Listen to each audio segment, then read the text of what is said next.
Nathan Johnson had everything a man could dream of. Money, power, respect. At just 35, he was already the CEO of one of the biggest companies in Nigeria. People called him a genius, a man of mystery, a legend in the business world. But Nathan carried a secret, one that no one knew, not even his closest staff. He couldn't touch women, not just emotionally, physically. Anytime a woman got too close, sometimes even just standing near him, his body would react. His chest would tighten. Red rashes would spread across his skin. His breathing would go out of control, and in some cases, he'd even faint. At first, he thought it was a normal allergy. He saw doctors in Lagos, London, and Dubai. He tried pills, injections, even therapy. Nothing worked. He even tried love. He dated models, lawyers, actresses, hoping one of them would be the one. But it always ended in the same way. Embarrassment, confusion, and pain. He couldn't even get close enough. Eventually, he stopped trying.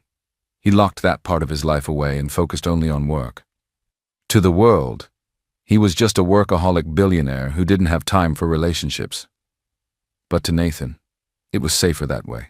One quiet evening, he sat in his massive penthouse living room, staring at the city lights. A soft knock came at the door. "Nathan," a familiar voice called. It was Madame Ruth, his mother. She walked in like she always did without waiting for permission.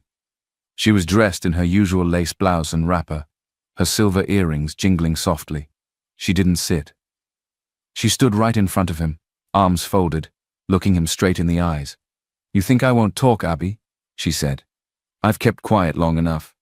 Nathan, you're 35. My 60th birthday is in 2 months. Do you want me to dance alone with no daughter-in-law by my side?" Nathan rubbed his temples. "Mummy, please, not this again." "Yes, this again," she fired back. "You've been saying soon for years. You never bring any girl home. What are you hiding?" Nathan looked away. He didn't have the strength to explain. "Not again. I'm not hiding anything," he lied softly. "I just haven't found the right person." "Well then, find her," Madame Ruth snapped. "Because if you don't, I'll find one for you. And trust me, my taste is very traditional." Nathan chuckled weakly, though there was no joy in it. "Mummy, marriage is not that easy. It's not meant to be easy. It's meant to be real. And if you think you'll keep dodging this matter, you're dreaming.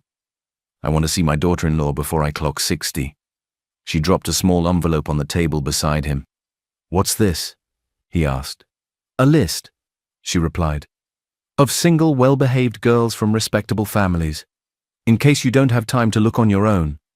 Before he could say another word, Madame Ruth was gone. After she left, the silence in the penthouse returned. Nathan leaned back on his chair and let out a long, tired breath. He stared at the envelope in silence. His chest felt tight, not from the usual allergy, but from something worse. Fear. He thought he had buried the idea of love long ago. But now, it had come knocking again. Loud and urgent. Somehow his mother was the only woman who didn't trigger his condition. She could hug him, hold his hand, even kiss his forehead. It made no sense. He had no sisters, no female cousins growing up, just him and his mother. Maybe it was something in the blood, or maybe it was just because she was his mother. But with any other woman, whether it was a handshake in a business meeting or a gentle pat on the arm, his skin would react like it had touched fire. That was why he kept his distance. In meetings, he always chose the far end of the table. He never shook hands with female clients. He kept all female employees at a strict, professional-only boundary, not out of pride, but for survival. But now, this. His mother's 60th birthday was just weeks away, and she had given him an ultimatum. Nathan rubbed his face with both hands. There was no way he was letting his mother pick a wife for him. That would be social suicide and personal disaster. But there had to be a way out. Something smart, controlled, fake, but believable. Then the idea came. He sat up straight and picked up his phone. "Felix," he said calmly. Within minutes, Felix, his loyal assistant, stepped into the room. He was the only one who knew about the real reason Nathan always avoided women.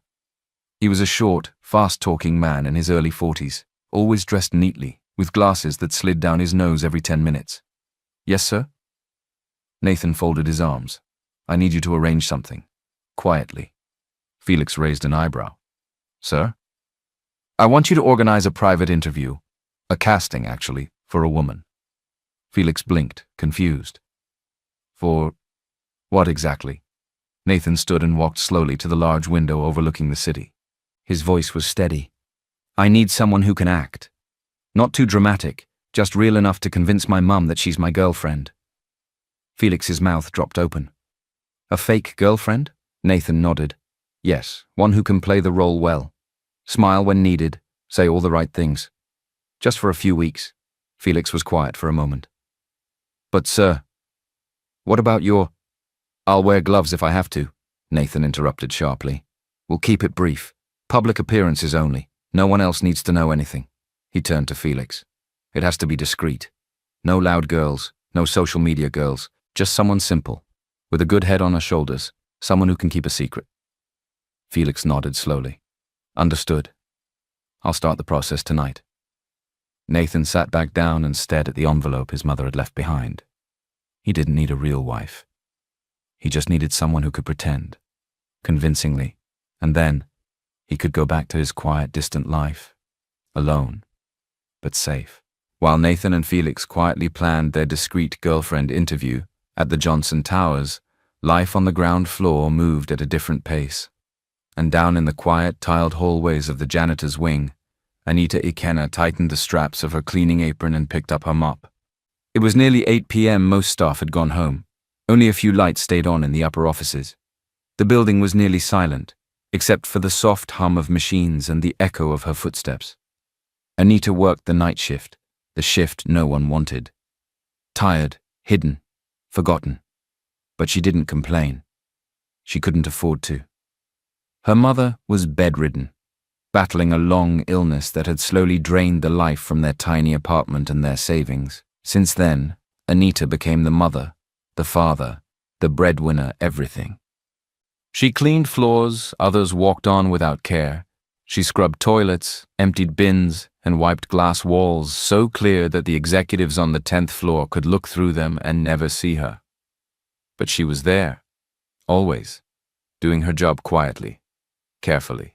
On this particular night, as she pushed her cleaning cart toward the executive lobby, Anita hummed softly under her breath. It was an old lullaby her mother used to sing before the illness made her too weak to speak much. She paused at a stretch of floor near the CEO's elevator. Her mop swirled gently over the marble. A group of young staff walked by, laughing. One of them, a woman in a red dress and heels, glanced at Anita, then turned away without a word. Anita was used to it. She was invisible. As she reached for a fresh rag, her phone buzzed in her pocket. A message from her neighbor. Your mama was coughing badly again tonight. I gave her the hot water, but the hospital said the bill is due Friday. Anita's hands trembled slightly. She typed back a quick thank you. Friday. That was just 4 days away. She had only 18,000 saved, and the bill was almost 5 times that. She closed her eyes, breathing deeply. She didn't cry. Not here. Not now. Instead, she bent down and continued scrubbing. A few days later, it was barely 6:30 a.m. Rain tapped softly on the glass walls of Johnson Towers. The city outside was just beginning to stir, but inside the building, Anita was already working, mop in hand, headphones around her neck, gospel music humming gently in her ears. She always cleaned early, before the chaos of the workday began, before the polished shoes and perfume and clicking heels passed through the same spaces she wiped down with aching hands. That morning, she was almost done. The last thing left was the main entrance floor, right by the revolving doors. She filled her bucket one more time and began swishing the mop across the wide tiles, working in smooth, practiced strokes. But she didn't notice the small puddle near the edge of the glass doors, just beneath a faulty, wet floor sign that had tilted sideways in the night. Outside, Nathan was already on the premises, dressed in a dark suit and navy shirt. He had left the house earlier than usual, wanting to get a head start on the day. Something inside him had been restless all night. Maybe it was the girlfriend interview idea. Maybe it was his mother's words still echoing in his head. Either way, he arrived earlier than usual, and just as the storm outside began to grow stronger, he stepped out of his car under the awning and rushed toward the main entrance, trying to avoid getting soaked. Then it happened. His foot hit the puddle, his balance slipped, and just as he began to fall backward, a pair of hands caught his arm. Small hands. Firm grip. Warm skin. For a split second, time paused. His skin touched hers, no gloves, no protection, just skin to skin. Nathan froze, his eyes widened, waiting for the itching, the burning, the choking. But nothing happened. No rashes, no dizziness, no reaction. He stood still, staring at the woman who had steadied him. She was looking down, clearly shocked, her hand still gripping his arm. When she realized who he was, her eyes widened in panic. "I'm so sorry, sir," she said quickly, stepping back. "I didn't see you coming." She didn't wait for him to respond. Anita picked up her mop, lowered her head, and walked away quickly, not even looking at him again. Nathan stood there, stunned. The doors slid open behind him, but he didn't move. He looked down at his arm where she had touched him. Still no rash, no heat, no pain. Just her touch, and the strange calm that came with it. For the first time in over 10 years, he had touched a woman, and nothing happened. And the woman? Just a cleaner, with dusty shoes, and the softest touch he'd ever felt. Nathan hadn't stopped thinking about her. Ever since that morning, when he slipped and she caught him, his mind had been restless. The brief touch, the way her hands steadied him, the silence that followed, and most of all, the fact that nothing happened. No rash, no burning skin, no panic. For the first time in his adult life, he had touched a woman, and his body didn't betray him. He hadn't asked her name, she'd left so fast. But he remembered her face. That same day he called Felix. "There was a cleaner who helped me downstairs. I need her name." Felix gave him a strange look. "Sir?" Quietly, Nathan added. "Don't ask her anything, don't even let her know you're looking. Just find out who she is." A day later, Felix returned with the details.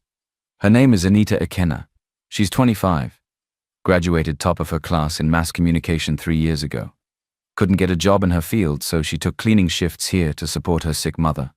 Nathan nodded slowly, absorbing the information. So, she wasn't just a cleaner. She had dreams, she had talent, she had depth. And now, he knew her name. 2 days later, the fake girlfriend interview was scheduled. Nathan had handpicked Felix to organize it discreetly, selecting confident, intelligent women who could act well enough to play the role of his partner. Only a few women were invited. The room was set up quietly, small, private, and away from the main office floors. The goal, to find someone who could convince his mother they were truly in love, just long enough to survive her birthday party. Nathan sat at the far end of the room, quietly watching each candidate enter. Then the door opened again, and everything stopped. Anita. She stood at the doorway, slightly out of breath. Her blouse was neat but wrinkled from rushing. Her skirt had a faint stain near the hem. She held a single file, her CV, bent at the edges from being folded too tightly. Her eyes scanned the room quickly. "Good afternoon. I'm sorry I'm late. I came for the broadcast assistant interview," she said, catching her breath. "I overheard some staff talking about it. I didn't know if it was official, but I thought maybe there was a chance." Felix looked at Nathan, confused. Nathan didn't blink. He sat straighter, his eyes fixed on her. He didn't know she was in the wrong room. He didn't know this wasn't her plan. All he saw was Anita, standing before him again, the only woman who had ever touched him without breaking him, and now she had returned. "To be clear," Nathan said carefully, "you're here for the interview?" Anita nodded quickly. "Yes, I know I don't have much experience, but I studied mass communication. I graduated with first-class honors. I just haven't had many chances yet." Nathan gestured to a seat. "Please, sit." She obeyed, clutching the file on her lap, unaware of what this interview was really for. She didn't know this wasn't about broadcasting. Nathan, on the other hand, couldn't believe his luck. There she was, Anita, the one woman who had touched him without triggering his condition, now sitting just across from him, nervously clutching a worn-out file. She thought she had come for a broadcasting job. But Nathan had already made up his mind. He barely listened to the rehearsed lines from the previous candidates.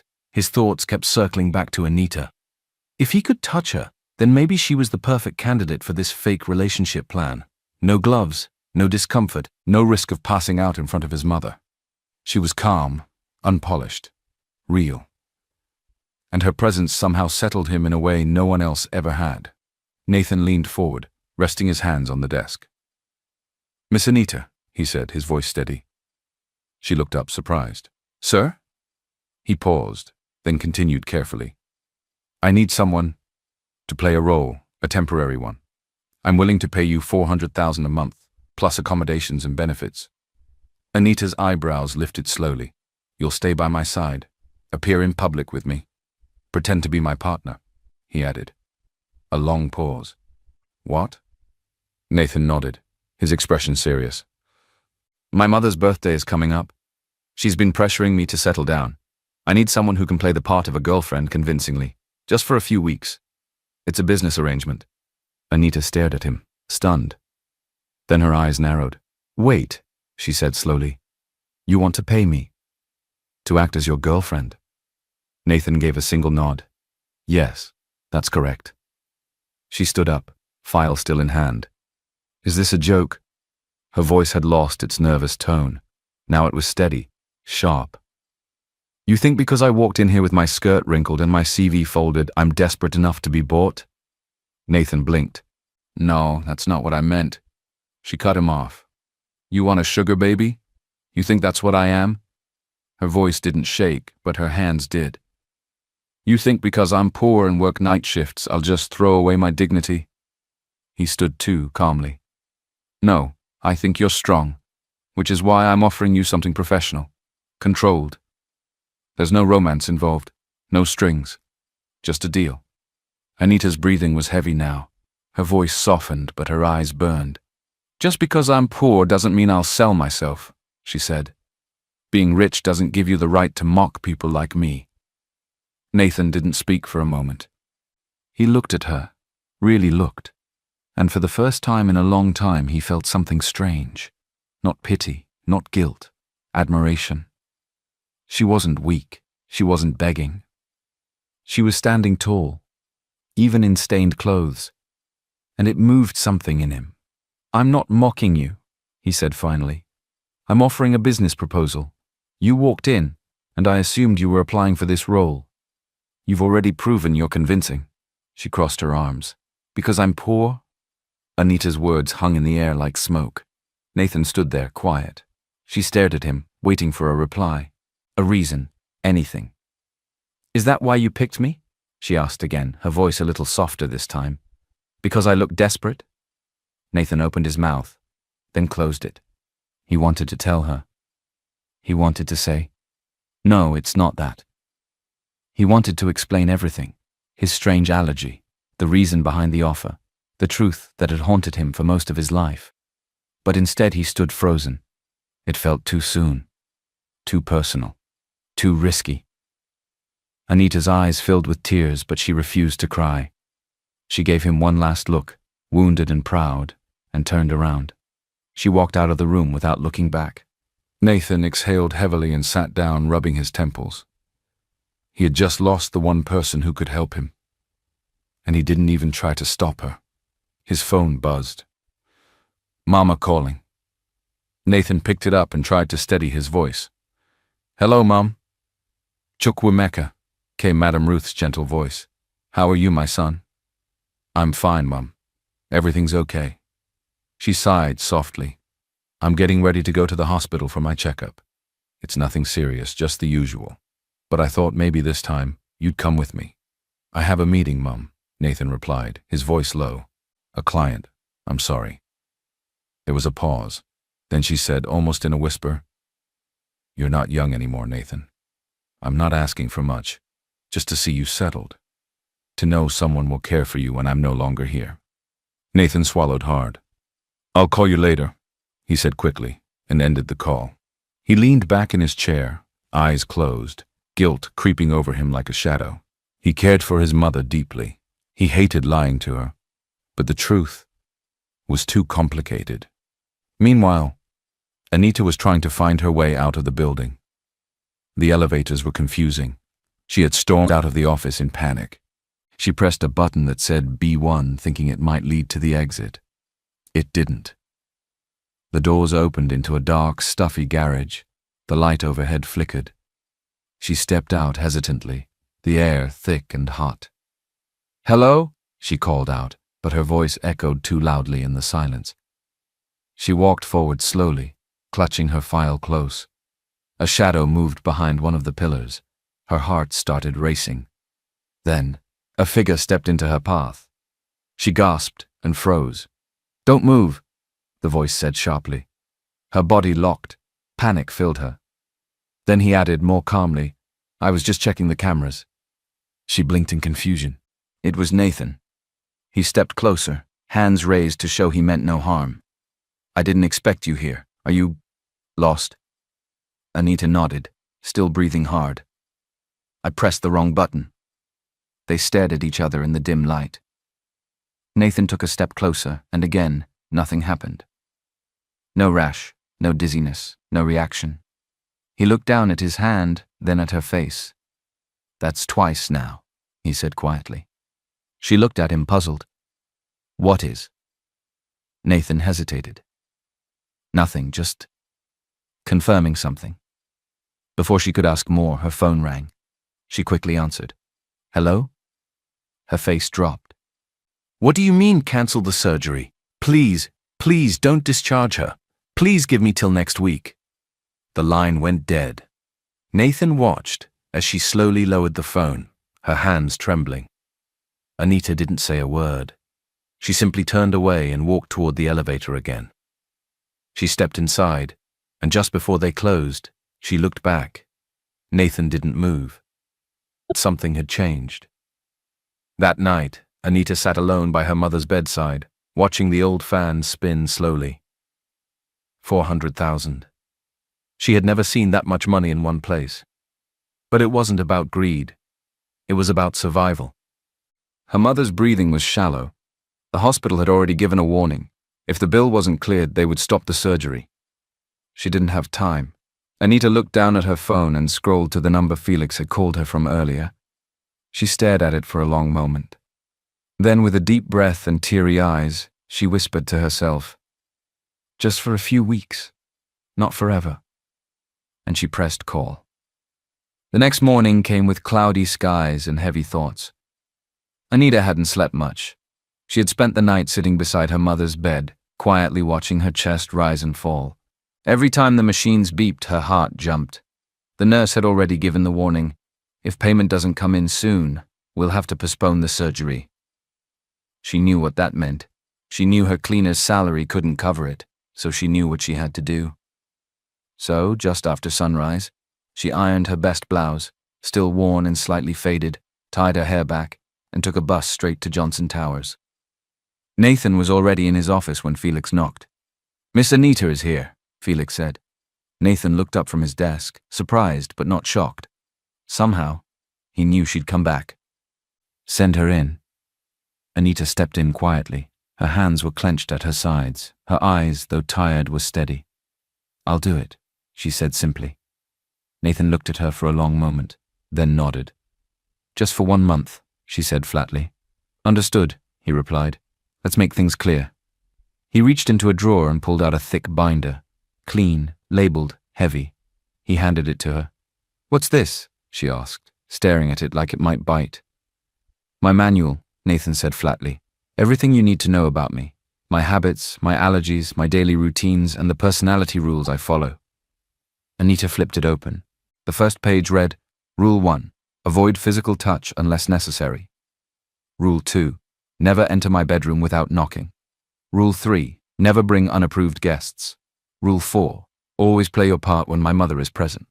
"There are more," he said, sipping his coffee. "But those are the basics. You'll need to memorize most of it. Anita raised an eyebrow. You really don't like people, do you? Nathan gave a small shrug. I like structure. It keeps things from falling apart. She hesitated, then asked softly, And about us? Nathan looked her in the eye.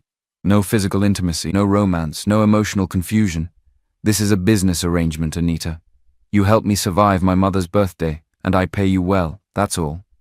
Oddly, his words brought her a strange kind of peace. She had feared he wanted more, something personal, something messy. But now, knowing he didn't, made it easier. She nodded. Good. I don't believe in fairy tales either. A ghost of a smile tugged at his lips. They were opposites in every way. A poor girl with nothing but love for her family, and a rich man who had locked away his heart behind strict routines and cold rules. But now they had made an agreement. Anita clutched the binder close and turned to leave. One more thing, Nathan called out. She stopped. When we're in front of my mother, he said, you'll have to act like you're in love with me. She looked back, eyes calm. I've done harder things. The compound buzzed with laughter, drums, and the sweet aroma of rice, pepper soup, and fresh flowers. It was Madame Ruth's 60th birthday, a celebration filled with color, joy, and people from all walks of life.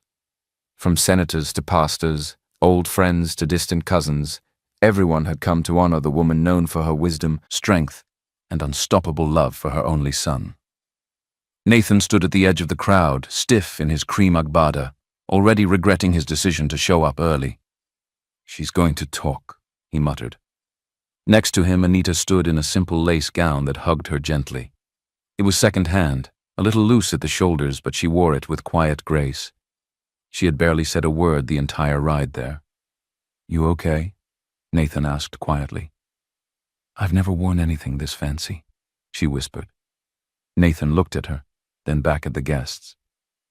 You look fine. It wasn't much of a compliment, but it made Anita smile. When Madame Ruth finally spotted them, she beamed brighter than the sun. She walked over in a gold head tie and matching blouse, her energy lighting up the room. Chukwuemeka, she cried, arms wide. Mummy, Nathan said, managing a half smile. And this must be her. Madame Ruth turned to Anita, studying her from head to toe. Anita lowered her gaze slightly and gave a small bow. My name is Anita, Ma. It's an honor to meet you. Madame Ruth held her chin gently. Such a polite girl. You're beautiful, my dear. I can see the peace on your face. And humble, too. This is the kind of woman I've been praying for. Anita looked at Nathan quickly, unsure how to respond. Nathan gave the slightest nod. Just play along. The older woman took both of their hands, squeezing them warmly. But why are you two still living in different places? She said suddenly. You must move in together immediately. You're not children. Nathan stiffened. Mum. No argument, she waved off. This is the age for building, not playing. In fact, we should start planning the wedding. Anita blinked. Nathan coughed. Mum, can we take things step by step? Madame Ruth chuckled. Fine, but at least get engaged. Let me hold your hands and bless the union. A few guests clapped nearby, overhearing her excitement. Anita looked up at Nathan. He was quiet for a moment. Then he turned to his mother. We're planning to get engaged. Very soon. Madame Ruth's eyes watered with joy. That's all I wanted to hear. Thank you, my son. Thank you. Later, when the noise had settled and guests were dancing, Nathan pulled Anita aside behind the garden. That went fast, she said, folding her arms. You handled it well, Nathan admitted. Then more seriously. But listen, things are about to get tighter. You'll be living in my house now. But this is still a contract. Nothing has changed. I know, she replied. No surprises, he said firmly. No emotions, no slipping into anything real. We're acting, Anita, that's all. She looked him in the eyes. Don't worry. I won't fall in love with you. He gave a dry smile. Good. That makes two of us. Anita arrived at the mansion on a quiet Tuesday morning with just one small bag in her hand. Everything she owned could fit into it. A security guard opened the tall black gate for her, and as she stepped in, the full size of Nathan's world hit her. The mansion was massive, polished floors, expensive artwork, a staircase that curved like it belonged in a movie. It didn't feel like a home. It felt like a hotel that had forgotten joy. Nathan met her in the hallway, arms crossed. "Felix has shown you your room?" She nodded. "Yes. It's upstairs, first door on the left. Mine is down the hall. Please don't mix them up." "I won't," she said, holding back a smile. He looked at her bag. "That's all you brought?" "It's all I have."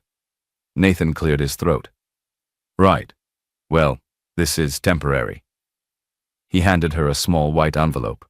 Thick. 400,000, he said, as agreed. Anita opened it briefly, just enough to see the cash inside. She whispered, "Thank you," and her voice cracked a little. She didn't wait. She stepped aside, pulled out her phone, and called the hospital immediately.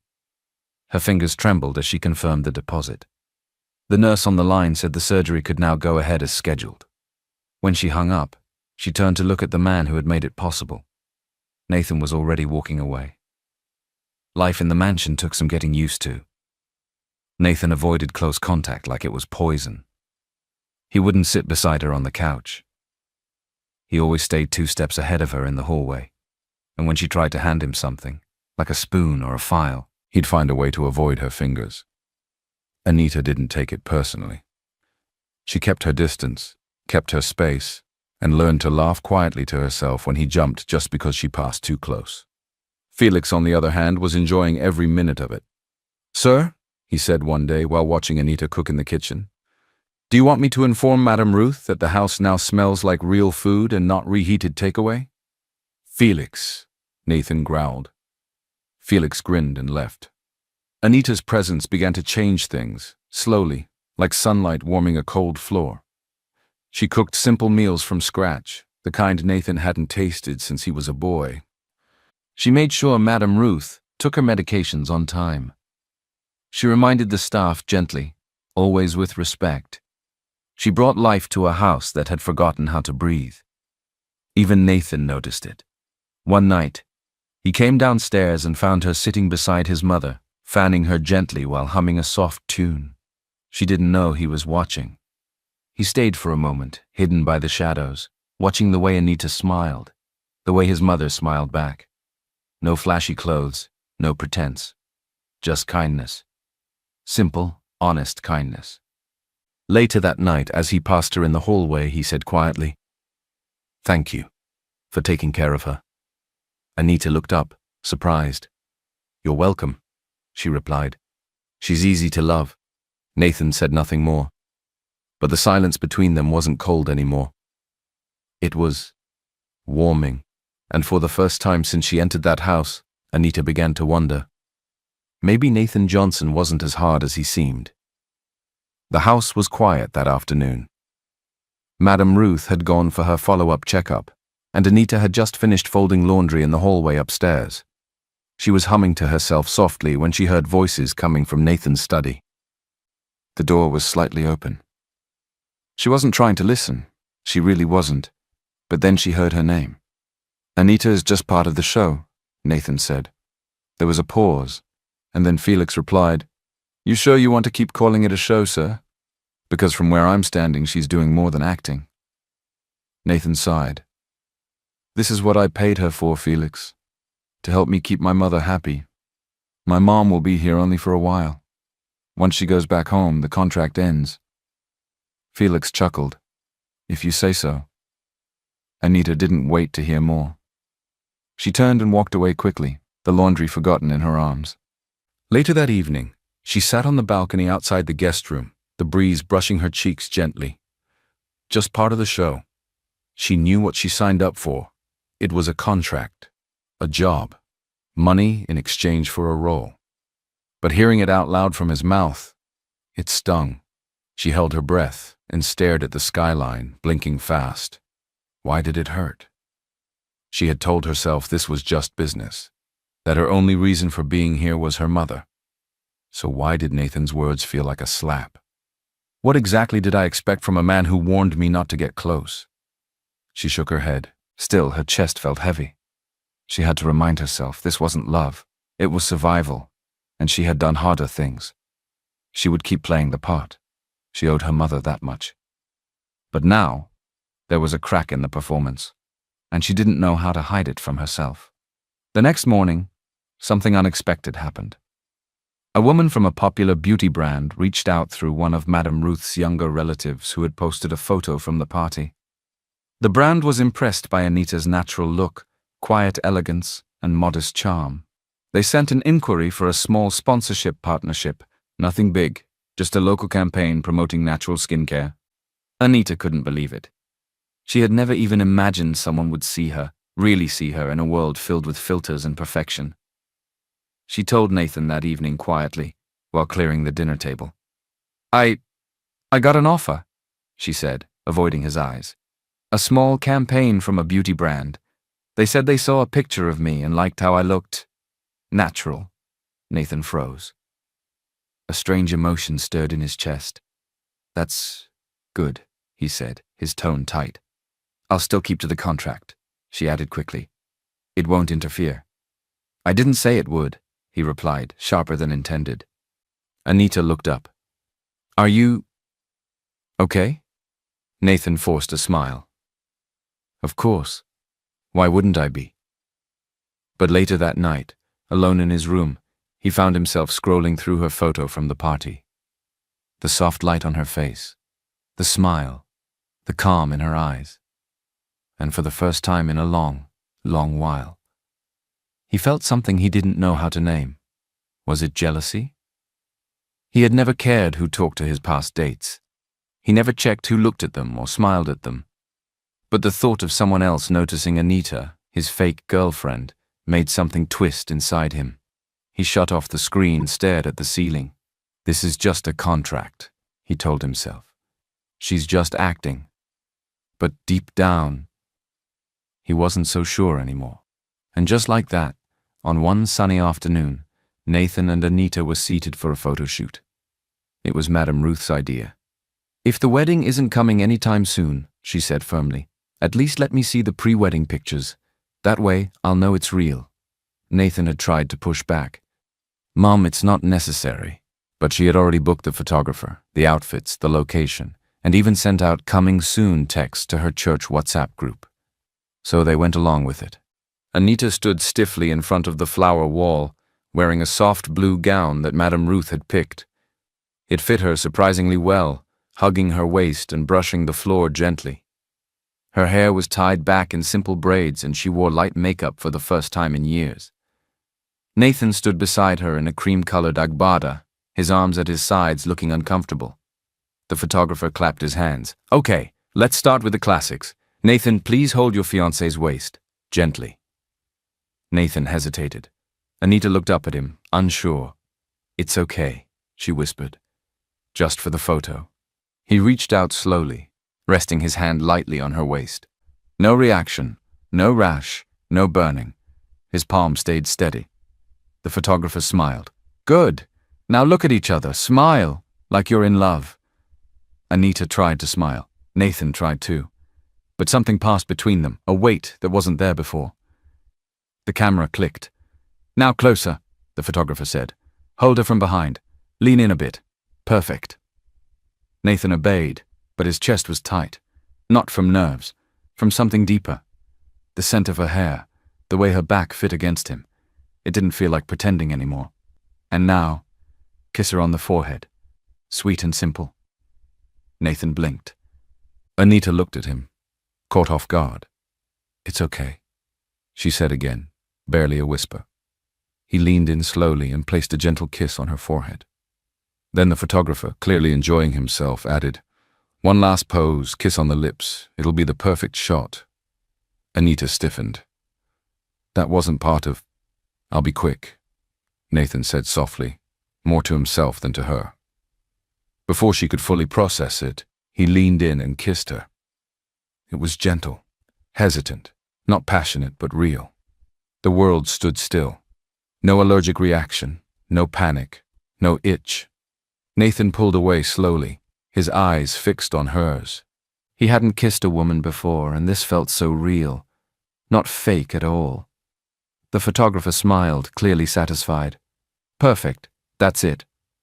But the two of them didn't move. Anita touched her lips lightly, as if unsure what had just happened. Nathan stared at her, not the way someone stares at an employee or a stranger. This stare was different, focused, soft. Anita stepped back, heartbeat racing. I need some air, she mumbled and walked out of frame. Nathan remained behind, rooted to the spot. He touched his mouth, still calm, still normal. His allergy was gone. Something has changed, he thought, and maybe it had nothing to do with his skin. The photo shoot changed something. Nathan hadn't spoken about the kiss, and neither had Anita. But silence hung heavier than words could ever carry. They moved through the mansion like actors between scenes, careful, quiet, pretending nothing had happened. But their eyes told another story. Then Kendra arrived. She stepped into the mansion without warning, suitcase in hand, heels clicking confidently across the tiled floor. She was tall, elegant, and bold, her American accent sharp, her perfume expensive. She had been away for years, living in New York, managing her father's real estate businesses. But the bond between her family and the Johnsons had never faded after all. Nathan's late father and hers had been best friends. And Kendra? She had always expected to become Mrs. Nathan Johnson one day. They weren't blood-related, but she had practically grown up in that house.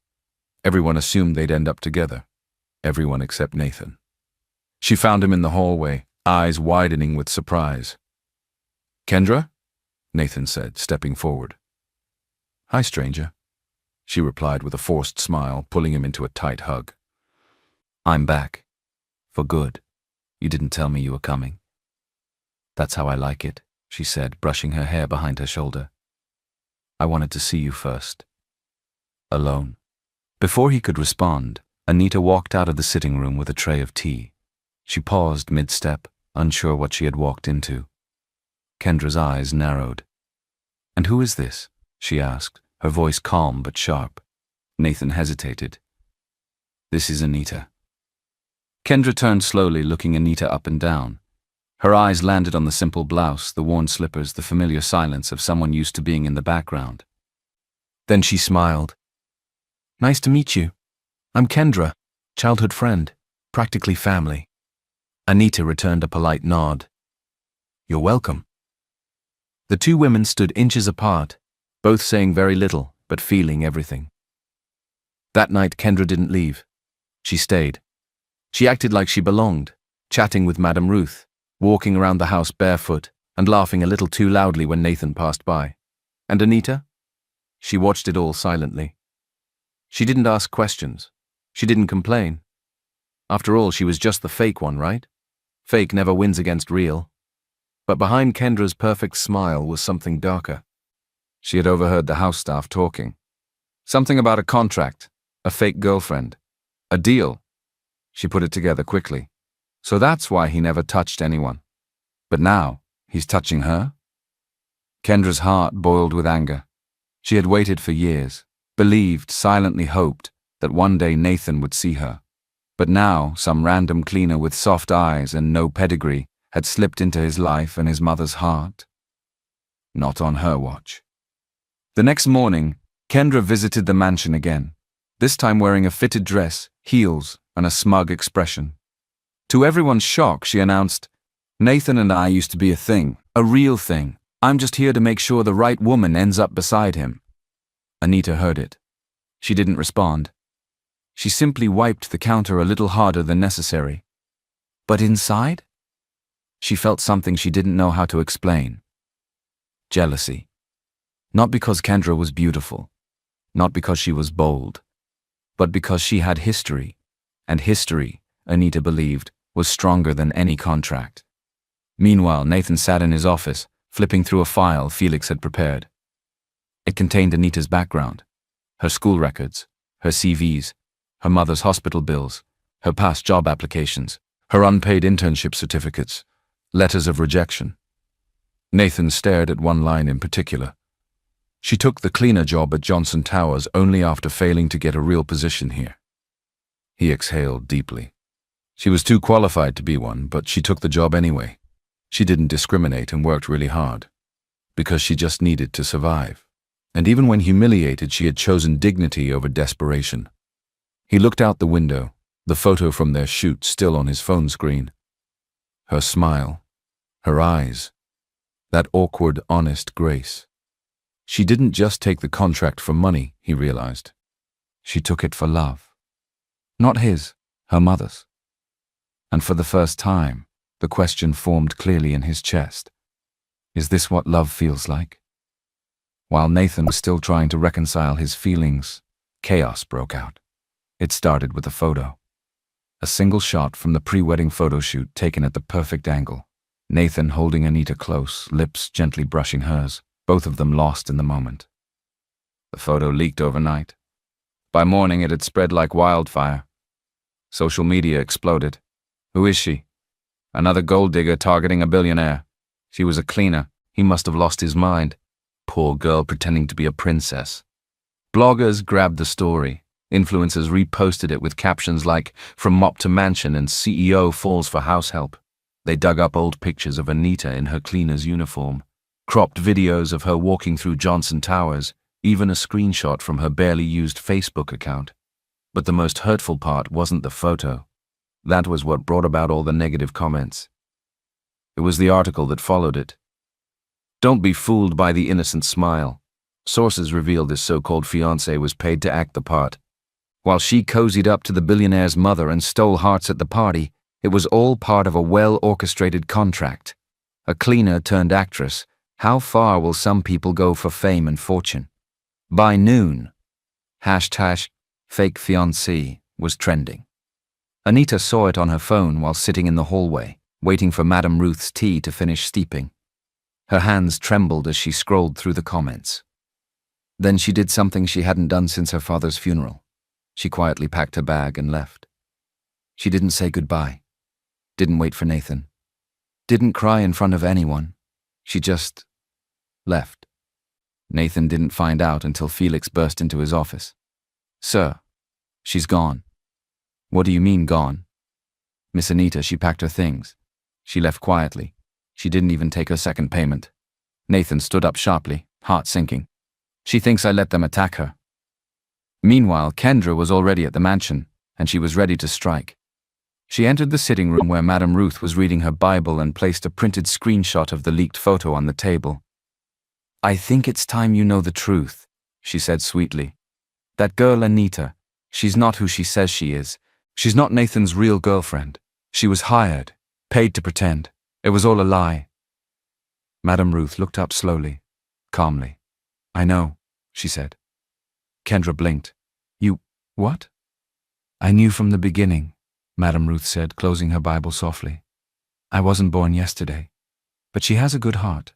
That's what matters to me." Kendra's jaw tensed. "You think a girl like her deserves him?" Madame Ruth smiled. "Deserve is a dangerous word, my dear. She didn't chase his money. She never tried to control him. She loved my food, she prayed for my health, and she respected this house. If that's not enough, nothing will be." Nathan arrived just as Kendra was leaving the sitting room. He blocked her path. His voice was cold. "You leaked the photo." Kendra raised a brow. "You can't prove that?" "I don't need proof," he said. "I know it was you." "I did it because I love you," she snapped. "I've waited for you, Nathan. You're mine." She reached out and touched his hand, tears forming in her eyes. "Can't you feel it?" Nathan flinched slightly, but nothing happened. No burning, no rash, no panic. He looked down at her fingers on his skin. "You're touching me," he said quietly. Kendra smiled. "See, maybe I'm the one meant for you." But Nathan shook his head. "No," he said slowly. "It's not about skin anymore. The allergy. It's gone. I just didn't realize it until now." He stepped back. Because it was never about a medical condition. It was fear. Fear of closeness. Fear of being seen. And Anita, she saw me. His voice cracked slightly. "She's the only woman I've ever been myself with. And I let her walk away. Maybe he hadn't been sick. Maybe he had just been waiting for something real. and she was the cure he never knew he needed. Nathan didn't wait till morning. As soon as the house quieted and Kendra's perfume finally faded from the hallways, he grabbed his keys and rushed out of the mansion. The air was thick with the scent of rain and dust as he drove through unfamiliar streets. The city lights grew dimmer, the roads narrowed, the noise of traffic faded into distant voices and clattering rooftops. He had never been to this side of town. But Felix had quietly left him Anita's address, tucked under a file without a word. When Nathan finally stopped in front of the faded gate, he stepped out, heart racing faster than it ever had in a boardroom. Anita sat on the floor beside a thin mattress, fanning her mother softly with a piece of cardboard. The small room was dimly lit by a single bulb. A kerosene stove rested in one corner and a cracked bucket collected water leaking from the ceiling. Still, there was peace. There was love in the way she wiped her mother's face gently and smiled through tired eyes. She didn't hear Nathan at first. He had stopped just outside, watching from the rusted gate. Neighbors turned to stare, shocked to see a man like him standing in their compound. But he didn't care. He stepped forward, quietly entering through the narrow opening. Anita looked up and froze. She stood quickly, her voice low. "What are you doing here?" "I needed to see you," he said, taking a slow breath. "I needed to see the truth for myself." She backed up slightly. "Well, now you have. This is my life. It's not pretty, but it's mine." Nathan glanced around, at her ailing mother, the threadbare curtains, the cracked floor. "I never thought it was ugly," he said. "I just didn't know how much strength it took to live it." Anita's voice shook. "I never lie to you, Nathan. I took the contract because I needed the money for my mother. I wasn't trying to trap you. I'm not a gold digger." "I know," he said softly. She blinked. "What?" "I knew," he repeated. "I just didn't want it to end."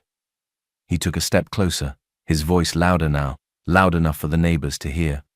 "I didn't realize it at first, but I fell in love with you, Anita." Murmurs rippled through the compound. Someone gasped.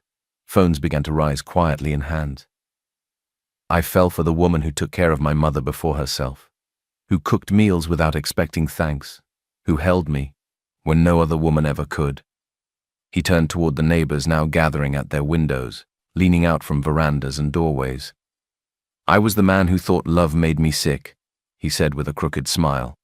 "But now I know what made me sick was fear. And Anita, she healed me." Anita stared at him, eyes wide, lips trembling. He stepped even closer. "I'm sorry I let them humiliate you. I'm sorry I didn't protect you. But I'm here now, not as a billionaire, not as a CEO, just as a man who loves you. Please come home, not as my fake fiancée, but as the woman I want to spend the rest of my life with." A small neighbor boy in oversized slippers shouted, "Oh!" Someone clapped. A few women teared up. One neighbor whispered, "Cinderella, I swear." A woman in the back, holding a tray of beans, was already live streaming. By midnight, the video would go viral. "Billionaire begs former cleaner for forgiveness in the slums, calls her his healer." Comments flooded in. "Now that's a real man. True love doesn't care where you're from." "This is the Cinderella story we didn't know we needed." Anita took a deep breath. "You're crazy, Nathan." He smiled. "I know." She dropped the fan and walked straight into his arms. No cameras, no contract, just love. And this time when they kissed, it wasn't for show, it was real. 2 days after the video went viral, the mansion buzzed again, but this time, not with scandal or tension. It was warmth. It was laughter. It was the sound of home. Madame Ruth had seen the viral video.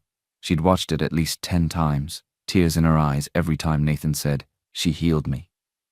And so she did what any proud Nigerian mother would do. She sent for Anita herself. Anita arrived in a soft lilac dress, and she wore it with quiet confidence. Her hands didn't shake. Her eyes didn't drop. Madame Ruth opened the door herself. She didn't wait. She pulled Anita into a hug so tight, Anita thought her heart might burst. "My daughter," Madame Ruth whispered. "Welcome home." Anita blinked back tears. Are you sure? I've never been more sure, she said. You were my true choice all along, even before I knew it. They sat together in the living room, hand in hand, like two women who had waited their whole lives to understand each other. Madame Ruth spoke with her usual firmness, but now her voice held joy. You're not just good for him, she said. You're good to him, and that makes all the difference. Anita smiled softly. I didn't expect any of this. Madame Ruth leaned in. Neither did I. But God has a funny way of giving us what we need, even when we think we don't deserve it. Later that evening, Nathan stepped into the garden, where Anita stood watching the sky turn orange. He walked slowly. No rush, no performance. Just a man in love. When she turned, he smiled. So, Mama gave her blessing. She did, Anita said, trying not to tear up again. Nathan reached into his pocket and pulled out a small black box. He didn't kneel right away. He simply held it. Anita, he began, voice quiet.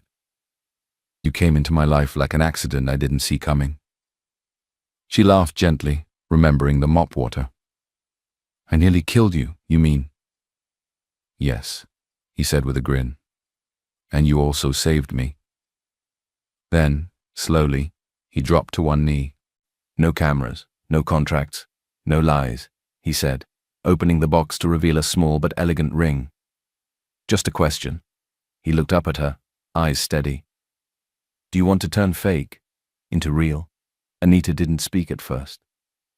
She simply nodded, once, twice, then whispered, yes. Nathan slipped the ring on her finger. They kissed again under the setting sun. Not for the media, not for Madame Ruth, not even for the neighbors, just for them. The wedding was beautiful. Held under the golden sun in a private garden lined with ivory roses, soft music played as guests gathered beneath crystal chandeliers and silk canopies. Every detail was perfect, simple, elegant, and warm, not because it was expensive, but because it was real. Anita walked down the aisle in a lace gown that shimmered like starlight, her steps steady, her heart full. Nathan stood at the end, waiting, not just as a groom, but as a man reborn. His eyes didn't leave hers, not once. And beside them, proud and radiant in her gold lace, Madame Ruth dabbed her eyes with a folded handkerchief. She leaned toward Felix and whispered, "This is fate." He smiled. "I believe it." As Anita reached Nathan, she took his hand and smiled through her tears. Her voice trembled as she whispered, "I never thought I'd make it here." Nathan squeezed her fingers. "You were always meant to." They exchanged vows not written on paper, but straight from the heart, about healing, growth, second chances, and the kind of love that finds you when you're not looking. When they kissed, it wasn't just the guests who clapped. Even the sky seemed to shine a little brighter. After the ceremony, as the reception carried on, filled with dancing, jollof rice, toasts and cheers, Anita slipped away for a moment, standing alone under a tree near the edge of the lawn.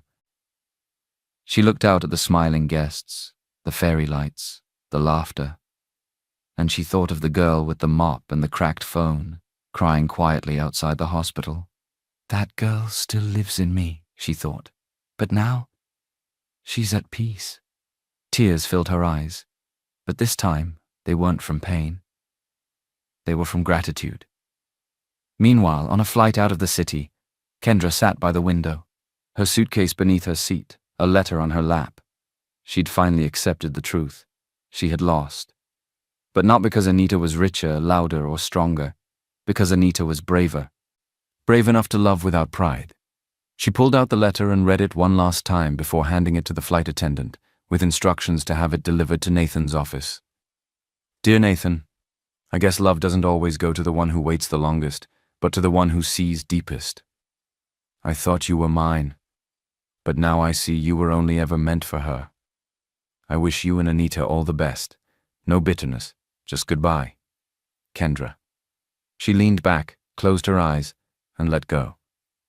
Back at the wedding, as fireworks bloomed in the night sky, and Nathan pulled Anita close during their first dance, Everything finally made sense. The allergy, the contract, the chaos. It had all led to this a new life, built not on perfection, but on truth. And under the stars, wrapped in each other's arms, they began it together. Months passed, and life bloomed gently. Anita no longer woke up to mop floors or rush down hot corridors balancing buckets. Instead, she woke to a quiet home, fresh light through the curtains, and Nathan's warm arm wrapped around her waist. But she hadn't forgotten where she came from. In a cozy building on the outskirts of the city, Anita launched the Hope Foundation, a small agency focused on giving people second chances. They offered free handwork training in tailoring, catering, soap making, and digital skills. They taught resume writing, budgeting, and most of all, dignity in every kind of work. "Your degree is important," Anita would often say, standing before a class of eager young women. "But so is your mindset. Don't wait for someone to hand you a desk. Build your own table."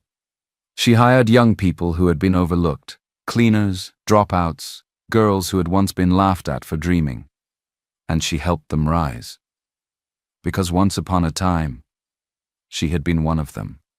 Back home, her mother sat in the garden, completely recovered, smiling as she shelled beans with Madame Ruth, now best friends, constantly arguing over who loved Anita more.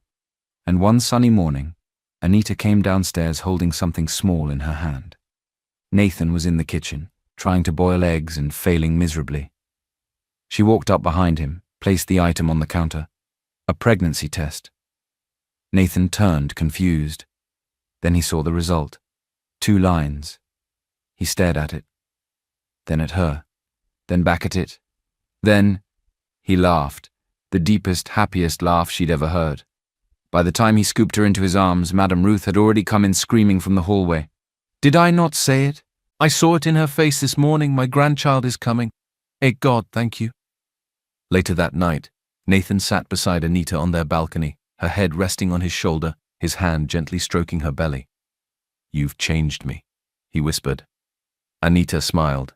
"No, you just finally saw who you were without fear." He kissed her forehead and stared up at the stars. Sometimes love doesn't start with butterflies. It starts with a mop. And a billionaire who just needed a reason to smile again. In a world that often judges people by where they come from or what they wear, Anita reminded us that dignity isn't about position. It's about heart. She didn't just clean floors, she cleaned someone's view of the world. And Nathan didn't just find love. He found healing, purpose, and peace in the most unexpected person. Because when 2 broken pieces meet with honesty, something beautiful can still be whole. If this story touched your heart, share it with someone who needs hope today.